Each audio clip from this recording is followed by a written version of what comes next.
Hello class 12th, welcome to learn with Zenith Guru. मैं हूं निकी पंडित और आज हम करने वाले हैं एनसीईआरटी की रीडिंग। ऑलमोस्ट हमने चैप्टर कंप्लीट कर लिया है, बस हमें एनसीईआरटी को अच्छे से रीड करना है और एनसीईआरटी में भी हमने काफ़ी कुछ रीड कर लिया है। आज की क्लास में हमें यहीं से स्टार्ट करना है। Temperature dependence of rate of a reaction. Most of the chemical reaction are accelerated by increasing temperature. बहुत सारे रिएक्शंस ऐसे होते हैं कि टेम्परेचर इंक्रीज करने से जो रेट ऑफ रिएक्शन है वो भी इंक्रीज हो जाता है। For example in decomposition of N2O5, जब हम N2O5 को डीकम्पोज करेंगे the time taken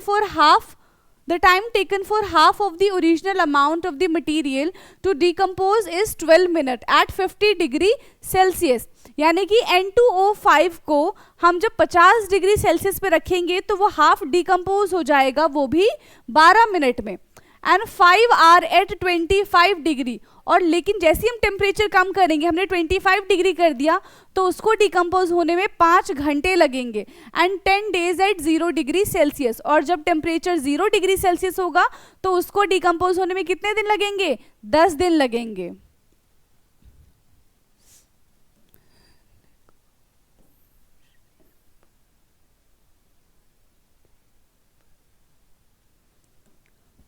You also know that in a mixture of potassium permanganate KMnO4 and oxalic acid H2C2O4, potassium permanganate get decolorized faster at the high temperature। जो potassium परमैग्नेट है यानी कि जो KMnO4 है वो क्या हो जाएगा?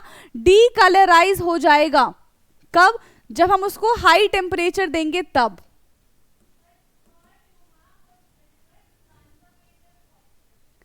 क्लियर है? तो यहां पे क्या हो रहा है? टेम्परेचर पे सारी चीजें डिपेंड कर रही हैं। टेम्परेचर इंक्रीज करने पे जो रिएक्शन है वो भी फास्ट हो रहा है।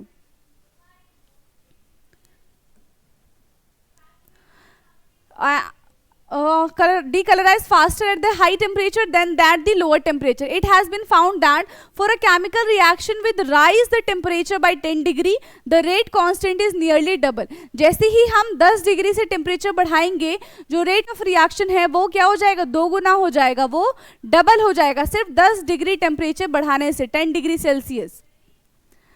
The temperature depends on the rate of the chemical reaction can be accurately explained by Arrhenius equation। जो टेम्परेचर वाला फंडा है वो सबसे अच्छे से हमें किसने बताया था? आर्हेनियस ने बताया था। बट इसमें वेंटहॉफ का भी योगदान रहा है। It was the first propose by the Dutch chemist J.H. Van't Hoff but Swedish chemist Arrhenius provide its physical justification and interpretation। सबसे पहले हमें इसके बारे में वेंटहॉफ ने बताया था, बट उनकी जो थ्योरी थी उनमें इतना ज़्यादा क्लैरिफिकेशन नहीं था और उसको और अच्छे से एक्सप्लेन किसने किया था? आर्हेनियस ने किया था।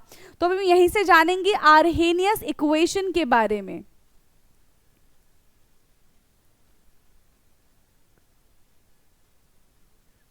तो आर्हेनियस का इक्वेशन क्या है? K is equal to A E की power minus EA upon RT। यहाँ पे A क्या है? आर्हेनियस कांस्टेंट, ठीक है, जिसको हम फ्रीक्वेंसी फैक्टर भी बोलते हैं। ओके, EA क्या है? एक्टिवेशन एनर्जी, R है ideal gas constant and T है यहाँ पे temperature. Where A is the Arrhenius factor और जिसको हम फ्रीक्वेंसी फैक्टर कहते हैं। It is also called pre exponential factor. तो तीनों नाम आपको पता होने चाहिए, क्लास में भी ये हमने डिस्कस किया था। And it is a constant specific और a particular reaction. R is a gas constant, EA is the activation energy, measure in joule per mole. Activation energy की यूनिट क्या है? जूल पर मोल और kilo joule per mole. It can be understood clearly by using the following simple reaction. जैसे कि यहाँ पे एक reaction दिया गया है H2 plus I2 will give 2HI।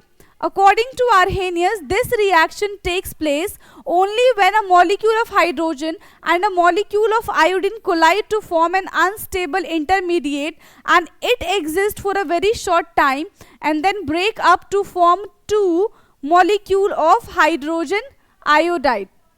यहाँ पे क्या है? एक एग्जाम्पल के जरिए समझाना चाह रहे हैं कि एक हाइड्रोजन लिया है हमने, हाइड्रोजन का मॉलिक्यूल लिया है, एक हमने आयोडीन का मॉलिक्यूल लिया।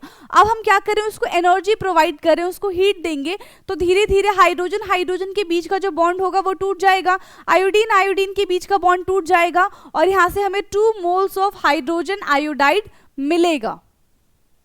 और साथ ही साथ बीच में हमें एक इंटरमीडिएट भी बनेगा, इंटरमीडिएट मिलेगा जो कि हाईली अनस्टेबल होगा और बहुत ही थोड़े टाइम के लिए मिलेगा वो हमको।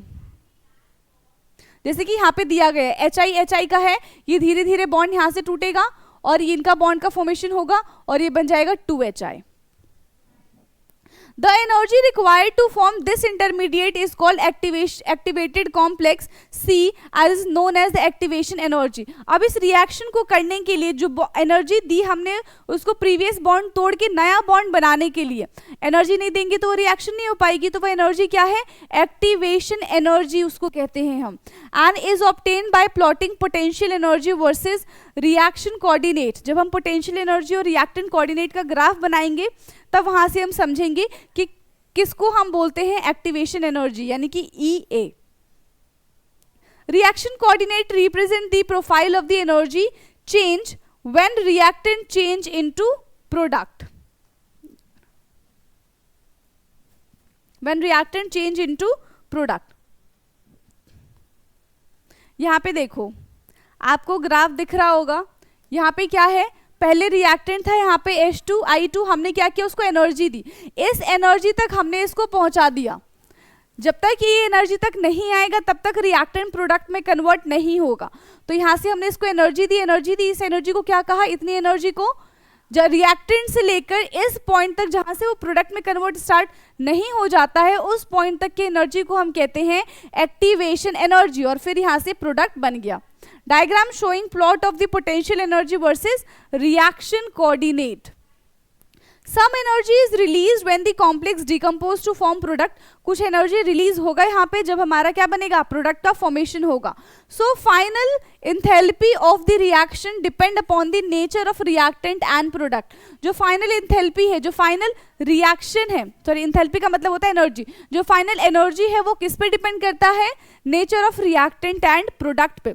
अगर जो रिएक्टेंट है उनमें जो वो ऑलरेडी बहुत ज़्यादा स्टेबल है तो उनकी एनर्जी को उनके जो बॉन्ड को तोड़ने के लिए हमें ज़्यादा एनर्जी की जरूरत पड़ेगी, ठीक है। लेकिन अगर वो वीक है, उनके बीच का फोर्स ऑफ अट्रैक्शन इतना ज़्यादा स्ट्रांग नहीं है, तो उनको तोड़ने के लिए हमें कम ही एनर्जी देना पड़ेगा, है ना। तो वो डिपेंड करता है कि कितनी एंथैल्पी, कितनी एनर्जी हम दे, किस टाइप का रिएक्टेंट है हमारे पास, उस पर डिपेंड करता है। All the molecule in the reacting species do not have the same kinetic energy. अब जो भी रिएक्टेंट है या फिर रिएक्टिंग स्पीशी है वो उन सबके पास same kind of kinetic energy नहीं होगा। जिनके पास high amount of kinetic energy होगा वो ही आपस में कोलाइड करेंगे और हमें प्रोडक्ट दे पाएंगे। जिनकी काइनेटिक एनर्जी कम होगी, मिनिमम होगी, वो कोलाइड नहीं करेंगे, और अगर कोलाइड कर भी लेते हैं तो हमें प्रोडक्ट नहीं मिल पाएगा उनसे। Since it is difficult to predict the behavior of any one molecule, Ludwig Boltzmann and James Clerk Maxwell used statistics to predict the behavior of large number of molecule। यहाँ पे भी दो साइंटिस्ट है, कौन कौन से, बोल्ट्जमैन एंड जेम्स क्लार्क। इन्होंने predict किया था मॉलिक्यूल्स के बिहेवियर को और इस पे उन्होंने ग्राफ भी दिया था। According to them the distribution of kinetic energy may be describing by plotting a fraction molecule graph. उन्होंने क्या बनाया था, fraction molecule graph, NE/NT with the given kinetic energy. क्या किया था उन्होंने, कंसीडर किया था एज अ रेफरेंस कि जिस रूम में हम हैं उस रूम को कंसीडर किया, उस रूम में बहुत सारे मॉलिक्यूल्स होंगे गैसेस के, बट ऐसा तो जरूरी नहीं है कि सारे गैसेस के मॉलिक्यूल्स में same level of kinetic energy होगा। कुछ मॉलिक्यूल्स में हाई काइनेटिक एनर्जी होगा और कुछ मॉलिक्यूल्स में लो काइनेटिक एनर्जी होगा। तो उन्होंने क्या किया, कंसीडर कर लिया टोटल नंबर ऑफ मॉलिक्यूल्स, जिसको हमने NT से रिप्रेजेंट किया है। NE क्या है, जिनके पास एक स्पेसिफिक काइनेटिक एनर्जी है जो कोलाइड करके प्रोडक्ट दे सकते हैं, तो उसको हमने रिप्रेजेंट किया है NE से। तो इनका रेशियो का ग्राफ बनाना है versus kinetic energy. NE is the number of molecule with energy E। NE क्या है, जिसके पास एनर्जी E है, and NT is the total number of molecule. NT यहाँ पे टोटल नंबर ऑफ मॉलिक्यूल है। तो यहाँ पे देखो fraction molecule and kinetic energy, सबसे पहला ग्राफ उन्होंने कैसा पाया, इस तरीके से।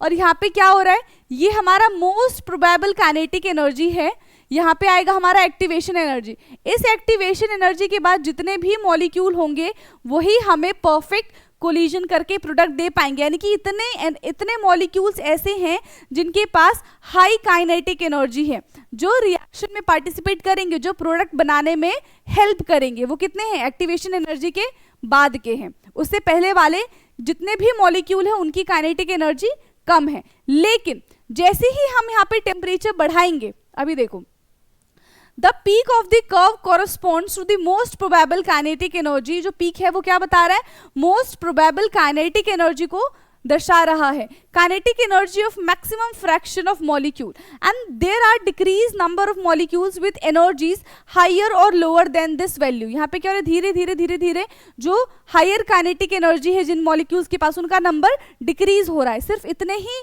ऐसे मॉलिक्यूल हैं जो इफेक्टिव कोलिजन करके प्रोडक्ट बना सकते हैं।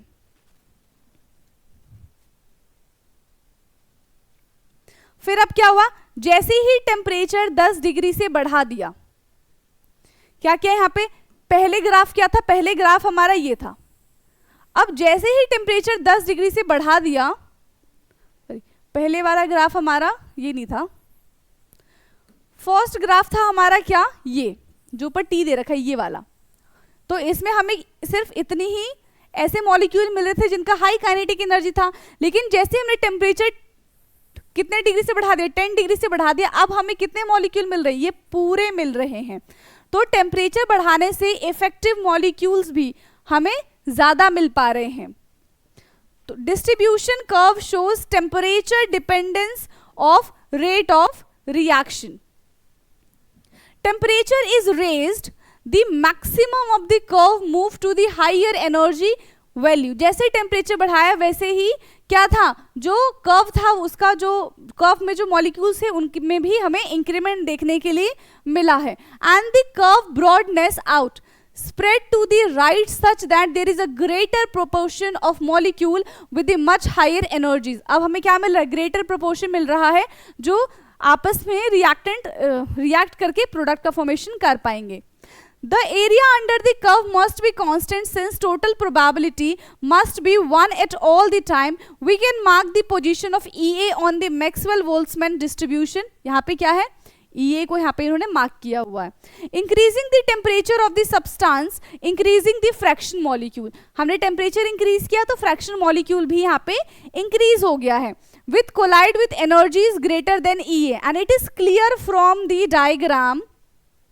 डायग्राम से क्या क्लियर है, that the curve at t+10 the area showing the fraction of molecule having energy equal to greater than activation energy, and energy get double leading to doubling the rate of the reaction. Energy क्या हो रहा है, double हो रहा है, और energy के double होने से जो रेट ऑफ रिएक्शन है वो भी क्या हो रहा है, डबल हो रहा है। In Arrhenius equation the factor e की power -EA/RT corresponds to the fraction of molecule that kinetic energy greater than EA, taking natural logarithm both the sides of the equation। यहाँ पे क्या किया गया, दोनों साइड हमने नेचुरल लॉग ले लिया, तो natural log k is equal to -EA/RT plus natural log a। अब हम क्या करेंगे, यहाँ पे नेचुरल लॉग को लॉग बेस 10 में कन्वर्ट करेंगे 2.303 की मल्टीप्लाई करके। The plot k versus 1/t का भी ग्राफ यहाँ पे बनाया हुआ है, straight line according to the equation. ये k और 1/t का ग्राफ है। स्लोप यहाँ पे क्या है, नेगेटिव है, स्लोप है -EA/R। ये सब हम ऑलरेडी डिस्कस कर चुके हैं क्लास में, बस हम क्या कर रहे हैं, एक बार एनसीईआरटी को भी रीड कर रहे हैं ताकि कोई भी पॉइंट हमसे छूट ना जाए। Thus, it has been found from the Arrhenius equation that increasing the temperature or decreasing the activation energy will result in increasing the rate of the reaction and exponential increase in the rate constant। यहाँ पे क्या कह रहे हैं, जब हमने activation energy को decrease कर दिया, एक्टिवेशन एनर्जी डिक्रीज करने से रेट ऑफ रिएक्शन इंक्रीज हो जाएगा। यानी कि अब पहले हम इतना घूम के जाते थे तब प्रोडक्ट बनता था, अगर इस पॉइंट को हम और नीचे कर दे तो प्रोडक्ट जल्दी बन जाएगा, यानी कि जो रेट ऑफ रिएक्शन है वो भी कैसा हो जाएगा, वो भी फास्ट हो जाएगा। तो स्लोप क्या था हमारा, ये जो ग्राफ देखा हमने minus EA by RT. Intercept क्या है? log A. So we can calculate EA and A using these value at temperature T1 equation.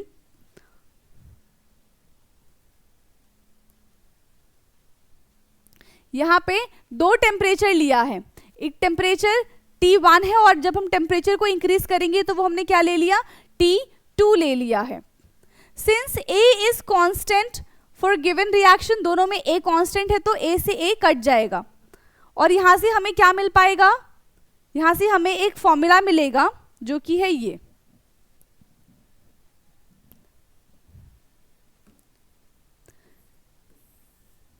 Natural log K2 minus natural log K1 is equal to EA upon RT minus EA upon RT2. अब हम क्या करेंगे? EA by RT common ले लेंगे यहाँ से. ये हमें पता है log A minus log B, तो क्या हो जाएगा? log A अपॉन B हो जाएगा. तो इस तरीके से इसको लिख दिया log A अपॉन B और EA बाय R और 1 bye T1 minus 1 bye T2. अब इसको इधर मल्टीप्लाई करेंगे, इसको इधर मल्टीप्लाई करेंगे और दोनों में नीचे में मल्टीप्लाई हो जाएगा. तो फाइनल हमें log बेस 10 के साथ जो फॉर्मूला मिलेगा वो ये मिलेगा. log K2 by K1 is equal to EA upon 2.303 T2 minus T1 upon T1 into T2. Okay, जब आपको दो अलग अलग टेम्परेचर दिया होगा तब आप ये वाला फॉर्मूले को यूज करोगे. अब है effect of catalyst. Rate of reaction पे कैटलिस्ट का क्या इफेक्ट है? कैटलिस्ट को इंट्रोड्यूस कराने से क्या होता है कि जो रेट ऑफ रिएक्शन है वो इंक्रीज हो जाता है, वो फास्ट हो जाता है. A catalyst is a substance which increase the rate of reaction without it undergoing any permanent chemical change. वो बिना परमानेंट केमिकल चेंज, मतलब उस केमिकल में जाए बिना ही, उसके साथ रिएक्शन करे बिना ही वो क्या करता है? उसको ऑल्टर कर देता है, उसके साथ वो पार्टिसिपेट नहीं करता permanently. For example, MnO2 catalyze the following reaction, so it increase the rate of reaction considerably. क्या हो गया? यहाँ पे KClO3 है, ये MnO2 हमने कैटलिस्ट ऐड किया, रिएक्शन यहाँ पे क्या हो गया? फास्ट हो गया. The word catalyst should not be used when added substances reduce the rate of the reaction. Catalyst word हम किसके लिए यूज करते हैं? जो रेट ऑफ रिएक्शन को एनहांस कर दे, जो रेट ऑफ रिएक्शन को इंक्रीज कर दे. कैटलिस्ट हम वहां पे यूज नहीं करेंगे, या फिर उस वर्ड को, उस सब्सटेंस को हम कैटलिस्ट नहीं बोलेंगे जो रेट ऑफ रिएक्शन को डिक्रीज कर देगा. The substance is then called inhibitors. उसको हम क्या बोलते हैं? इनहिबिटर बोलते हैं. The action of the catalyst can be explain by the intermediate complex theory. हमें कैटलिस्ट का एक्शन कैसे पता चलता है? इंटरमीडिएट से. जितना जल्दी, मतलब जितना अनस्टेबल इंटरमीडिएट बनेगा उतनी जल्दी वो खत्म होकर हमें फाइनल प्रोडक्ट मिल जाएगा. According to this theory, a catalyst participate in a chemical reaction by following temporary bond. ये क्या बनाता है? टेम्पररी बॉन्ड बनाता है और जब रिएक्शन कंप्लीट हो जाते हैं तो वो उस रिएक्शन से निकल जाता है. With the reactant resulting in the intermediate complex, and this has a transitory exist and decompose to yield the product and the catalyst. देखो यहाँ पे कैटलिस्ट का इफेक्ट दिखाया गया है. बिना कैटलिस्ट के जो रिएक्टेंट से प्रोडक्ट बनने में इतना समय लग रहा था, लेकिन जैसे ही हमने कैटलिस्ट डाला इसका एक्टिवेशन एनर्जी कम करके तुरंत इसमें प्रोडक्ट बन गया हमारा. It is believed that the catalyst provide an alternate pathway or a reaction mechanism by reducing the activation energy between reactant and product, and hence lowering the potential energy barrier as shown in figure 3.11. यहाँ पे क्या है? Activation energy. ये जो catalyst ही क्या करता है? Activation energy को लोअर डाउन कर देता है, एक्टिवेशन एनर्जी को कम कर देता है, जिसकी वजह से रिएक्शन फास्ट हो जाता है. It is clear from Arrhenius equation that lower the value of activation energy, faster will be the rate of reaction. जितना कम एक्टिवेशन एनर्जी होगा उतना ज़्यादा रेट ऑफ रिएक्शन होगा. A small amount of catalyst can catalyze a large amount of reactant. छोटा, मतलब बहुत कम quantity में भी अगर आप कैटलिस्ट लोगे तो वो बहुत ज़्यादा रिएक्शन को कैटलाइज कर देगा.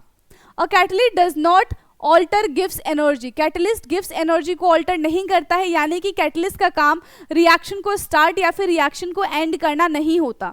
ठीक है, तो उसका गिव्स एनर्जी से कोई भी लेना देना नहीं है. delta G of a reaction. It catalyzes the spontaneous reaction but does not catalyze the non-spontaneous reaction. ये सिर्फ spontaneous reaction मतलब जो reaction हो रही है अपने आप उसको alter करेगा, जो reaction नहीं हो रही है उसको पहले start करेगा फिर alter करेगा, तो ये काम catalyst का नहीं होता है. It is also found that the catalyst does not change the equilibrium. Catalyst equilibrium को भी change नहीं कर सकता. ये हम equilibrium chapter में class 11 में आपने देखा होगा. It help in attaining the equilibrium faster than it is catalyzed the forward as well as the backward reaction to the same extent so that equilibrium state remains same but the reaction earlier. Equilibrium में क्या होता है, मान लो अगर कोई reaction 1 घंटे में हो रही है तो उस reaction को वो 30 मिनट में कर देगा, 25 मिनट में कर देगा, लेकिन जब इक्विलिब्रियम 40-60 के रेशियो पे आना है तो भले ही रिएक्शन फास्ट हो जाए, जो इक्विलिब्रियम है वो 40-60 के रेशियो पे ही आएगा, तो ये इक्विलिब्रियम को अफेक्ट नहीं करेगा, सिर्फ उसके रेट ऑफ रिएक्शन को एनहेंस कर देगा. Okay, now collision theory of chemical reaction. Collision theory में क्या है कि जो रिएक्टेंट होते हैं वो अटैक करते हैं, वो एक दूसरे को कोलाइड करते हैं एक स्पेसिफिक पॉइंट पे जिसकी वजह से प्रोडक्ट बनता है, और उनके पास एक उतनी काइनेटिक एनर्जी होनी चाहिए कि वो इफेक्टिव कोलिजन करके प्रोडक्ट बना पाए. उसी को हम बोलते हैं collision theory. Though Arrhenius equation is applicable under the wide range circumstances, collision theory, which was developed by the Max Storrs and William Lewis in 1916 to 1918, provide a greater insight into the energetic and mechanism aspects of the reaction, and it is based on the kinetic theory of gases. And according to this theory, the reactant molecules are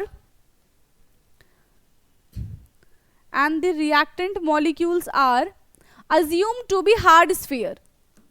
यहाँ पे जो reactant है वो क्या consider किया गया, उसको hard sphere की तरह कंसीडर किया गया है.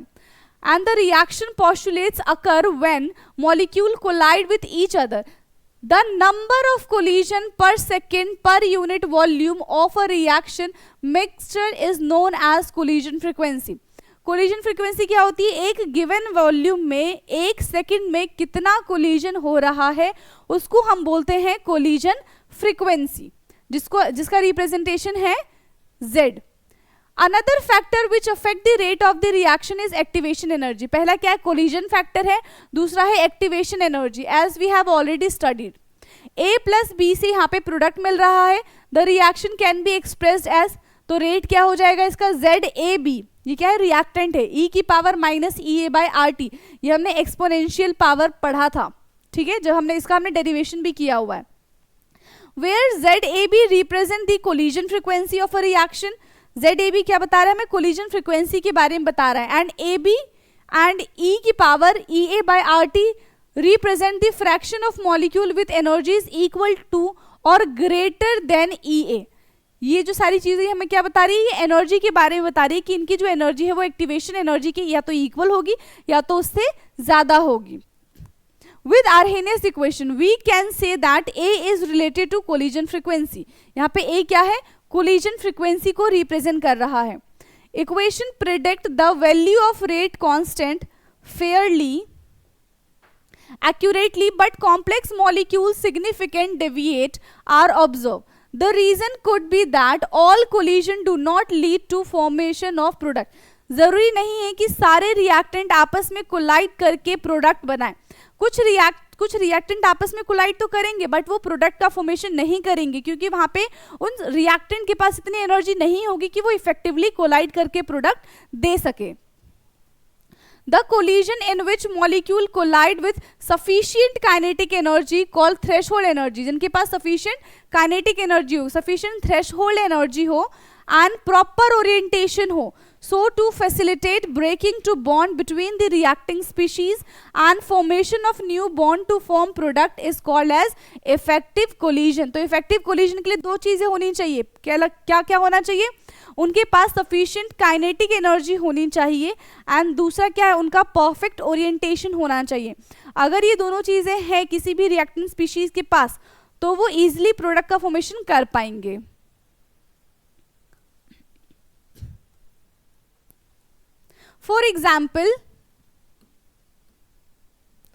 For example formation of methanol from bromoethane depends upon the orientation. यहाँ पे मिथेनॉल का रिएक्शन ब्रोमोइथेन के साथ करा रहे हैं, ठीक है। तो प्रोडक्ट कब बनेगा, जब उनके बीच में परफेक्ट ओरिएंटेशन होगा, कोई ओरिएंटेशन बैरियर अगर नहीं है तो ही बन पाएगा। The proper orientation of reactant molecule lead to the bond formation, whereas improper orientation make them simply bounce back and no product are formed. अगर परफेक्ट ओरिएंटेशन है तो प्रोडक्ट बनेगा, नहीं होगा तो वो एक दूसरे को रिपेल कर देंगे और कोई भी रिएक्शन वहां पे हमें देखने के लिए नहीं मिलेगा। To account for effective collision, another factor P called probability or steric factor is introduced. पहला फैक्टर हमने क्या देखा था, Z था एक फैक्टर, दूसरा फैक्टर क्या है, P प्रोबेबिलिटी फैक्टर, Z क्या था, collision factor. Probability factor is introduce, तो अब फॉर्मूला क्या हो जाएगा, rate is equal to P Z A B E की power minus E A upon R T. Thus, in collision theory, activation energy and proper orientation of molecule together determine the criteria for the effective collision and hence the rate of the chemical reaction. यहाँ पे क्या है, collision करने के लिए perfect orientation होना चाहिए और दूसरा क्या है, उसमें मिनिमम काइनेटिक एनर्जी होनी चाहिए कि वो कोलाइड कर जाए। तो उसके लिए अब रेट क्या है, इस तरीके से हम रेट उसका निकालेंगे कि हमें प्रोडक्ट का फॉर्मेशन होते हुए नजर आए। Collision theory also has a certain drawback.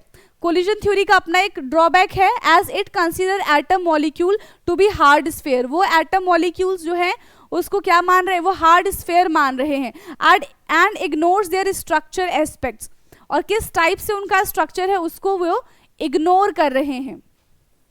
You will study detail about this theory and more on other theories in your higher classes. आप आगे और पढ़ोगे इसके बारे में, अगर आप 12th के बाद भी केमिस्ट्री को कंसिडर करते हो तो, ठीक है। 12th में इतना ही है। तो यहाँ पे हमने केमिकल काइनेटिक की एनसीईआरटी रीडिंग भी कर ली है, हमने इसमें जितने भी टॉपिक थे उनको 1 by 1 डिस्कस कर लिया है। तो यहाँ पे हमारा चैप्टर होता है फिनिश।